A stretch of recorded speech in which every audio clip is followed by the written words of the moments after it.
أعوذ بالله من الشيطان الرجيم بسم الله الرحمن الرحيم Al-Quran Surat Al-Baqarah. Ayat 55.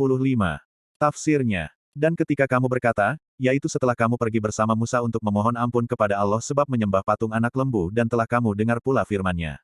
Hai Musa, kami tidak akan beriman kepadamu sebelum kami melihat Allah secara terang secara nyata, oleh sebab itu, kamu disambar petir atau halilintar hingga kamu tewas sedang kamu menyaksikannya atas peristiwa yang menimpa dirimu itu. Ayat 56. Tafsirnya. Setelah itu kami bangkitkan kamu, maksudnya kami hidupkan kembali kamu, setelah kematian kamu agar kamu bersyukur atas nikmat karunia kami itu. Ayat 57. Tafsirnya. Dan kami naungi kamu dengan awan, artinya kami taruh awan tipis di atas kepalamu agar kamu terlindung dari panasnya cahaya matahari di padang Tih, dan kami turunkan padamu di padang Tih itu mana dan salwa, yakni makanan manis seperti madu dan daging burung sebangsa puyuh dan firman kami, makanlah di antara makanan yang baik yang kami karuniakan kepadamu, dan janganlah kamu simpan, tetapi mereka mengingkari nikmat itu dan mereka menyimpannya. Maka Allah pun menghentikan rezeki itu atas mereka, dan tidaklah mereka menganiaya kami dengan perbuatan itu, tetapi mereka menganiaya diri mereka sendiri, karena bencananya kembali kepada mereka juga. Ayat 58. Tafsirnya.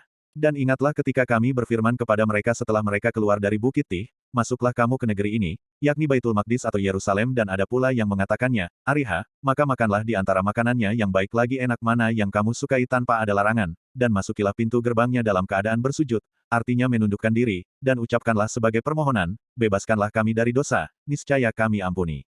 Menurut suatu kiroat, lafat yukfar, sedangkan menurut suatu kiroat lainnya adalah tukfar, keduanya kata kerja pasif yang berarti diampuni, bagimu kesalahan-kesalahanmu dan akan kami tambah pula pemberian kami kepada orang-orang yang berbuat baik, maksudnya diampuni karena berlaku taat, diberi tambahan, yakni pahalanya.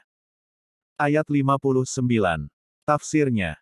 Lalu orang-orang yang aniaya mengubah, di antara mereka, perintah yang tidak dititahkan kepada mereka, mereka mengatakan, Habbatun fisyarotin, bahkan mereka memasukinya bukan dengan bersujud tetapi merangkak di atas pantat mereka, maka kami timpakan atas orang-orang yang aniaya itu, di sini disebutkan, atas orang-orang yang aniaya itu, yang sebenarnya cukup dengan kata ganti, mereka, saja, dengan maksud sebagai kecaman atau siksa berupa penyakit taun, dari langit disebabkan kefasikan mereka, disebabkan mereka melanggar ketaatan, maka dalam waktu 1 jam ada 70.000 orang atau mendekati jumlah itu di antara mereka yang mati.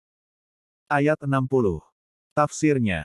Dan ingatlah ketika Musa memohon air untuk kaumnya, yakni ketika mereka telah kehausan di padang Tih, lalu firman kami, pukulkanlah tongkatmu ke atas batu itu, yaitu batu yang pernah membawa lari pakaiannya, bentuknya tipis persegi 4 sebesar kepala manusia, batu lunak atau seperti keduanya lalu dipukulkannya, maka terpancarlah, terbelahlah batu itu lalu keluar air daripadanya 12 mata air, yaitu sebanyak jumlah suku Bani Israel, sesungguhnya telah mengetahui tiap-tiap suku, yakni tiap-tiap suku di antara mereka tempat minum mereka masing-masing, hingga mereka tidak saling berebut, lalu firman kami kepada mereka, makan dan minumlah rezeki yang diberikan Allah dan janganlah kamu berbuat keonaran di muka bumi dengan melakukan pengrusakan.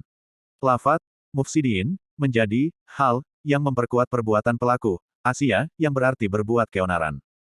Ayat 61. Tafsirnya.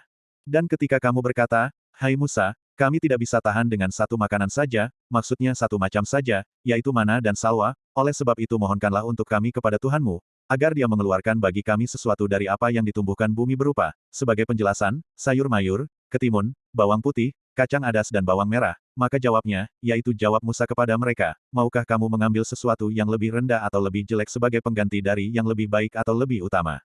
Pertanyaan ini berarti penolakan, tetapi mereka tidak mau menarik permintaan itu hingga Musa pun berdoa kepada Allah. Maka Allah Ta'ala berfirman, turunlah kamu, pergilah ke salah satu kota di antara kota-kota, pastilah kamu akan memperoleh di sana apa yang kamu minta, dari tumbuh-tumbuhan itu. Lalu dipukulkan atau ditimpakan atas mereka kenistaan, kehinaan dan kemiskinan, yakni bekas-bekas dan pengaruh kemiskinan berupa sikap statis dan rendah diri yang akan selalu menyertai mereka walaupun mereka kaya, tak ubahnya bagai mata uang yang selalu menurut dan tidak akan lepas dari cetakannya, dan kembalilah mereka membawa kemurkaan dari Allah, demikian itu, yakni pukulan dan kemurkaan Allah itu disebabkan mereka mengingkari ayat-ayat Allah dan membunuh para nabi seperti Nabi Zakaria dan Yahya tanpa hak, hanya karena keaniayaan semata, demikian itu terjadi karena mereka selalu berbuat kedurhakaan dan karena mereka melanggar batas, artinya batas-batas peraturan hingga jatuh ke dalam maksiat. Kalimat pertama diulangnya untuk memperkuatnya. Sadaqallahul Azim.